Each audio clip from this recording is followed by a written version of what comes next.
deciding phase of this race. That's right, it's not sorted yet, it's not resolved yet.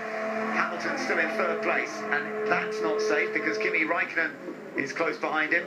After that, it does look more settled, with Sebastian Vettel in that fifth place. We've barely seen him, but starting from the tail of the grid, he's gradually used that Ferrari performance to work his way through the order, and it looks like he's going to retain that amazing record of finishing top 5 every time here in Singapore, despite starting at the back. So Daniel's cleared Massa. He's only done the same first sector as Rosberg, so he has lost a little bit of time. He was running about 3-4 tenths quicker than Rosberg in previous laps. He's got Gutierrez ahead, looking like he may well catch him before the end of the lap, which is not a particularly pleasant place for him to get stuck in behind him. This phase of corners, 16, 17, all the way through to 23, and will he lose time or not remains to be seen. Yeah, he's only done the same sector as Rosberg in the middle, so he's charged to get that gap down to 5 seconds. It looks like he's going to be neutralised on this lap. Gutierrez getting the blue flag to show that one of the leaders is coming through. And it may well be that he can get past him as they come down the start-finish straight. But what is the gap? Has it changed at all on this lap? No. It's actually remained basically the same on that lap. So getting past these guys is costing Daniel Ricciardo pretty dear, and he's not got him into turn 1. No, Gutierrez, well, gets well out of the way. He's been penalised earlier in the season for not responding to blue flags. He was more than fair there. Actually cost himself quite a bit of time. Running 16 seconds behind Magnussen, that was a battle for that final point.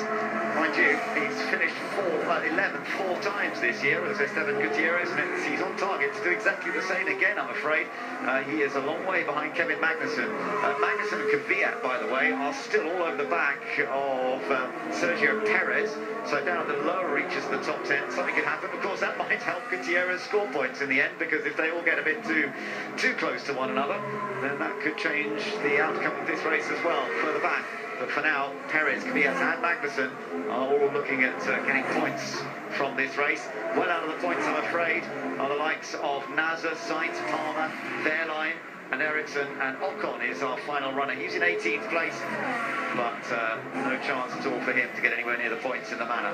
Well, Daniel's only picked up 4 tenths on Rosberg, so it's certainly his real, or 5 tenths actually taken into the account the first sector, so his rate of catching has slowed down. So if he equals the final sector, it'll be about 4.5 seconds behind.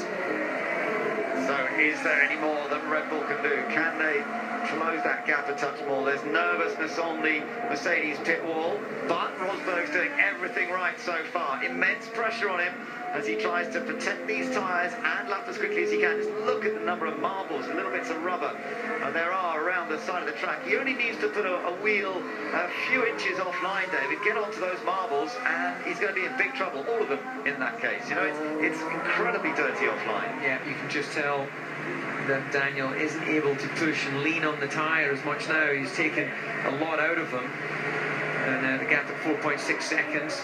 Well, they're starting to smile at Mercedes. Yeah, they think it's too late.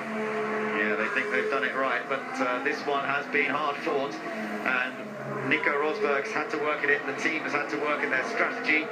It does look as though they've done enough. Again, in that first sector, Ricciardo's not really gained anything on Rosberg, so the gap holds at 4.3 seconds. Yeah, no traffic ahead that I think is going to play a part. Magnussen's the next car up the road in front of Rosberg, and I think he's far enough away that isn't going to come into play before the end of the race. So they've both got clean air, different tyres, different strategies. There's Rosberg. He'll be able to glance in his mirror as he goes across the bridge and see the yellow nose of Daniel Ricciardo.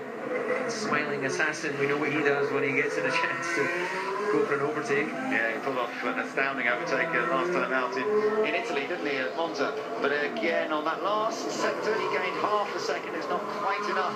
He needs to be gaining more. He's got it to under 4 seconds now. But we're running out of laps. They will complete their 59th lap shortly, and then just 2 laps to go after that. Yeah, you can see he's just having to feather a lot more the throttle when he's going through these corners, so he's certainly a really racy comeback, but I just don't think there's enough life left in them. And Red Bull, at the end of the day, will still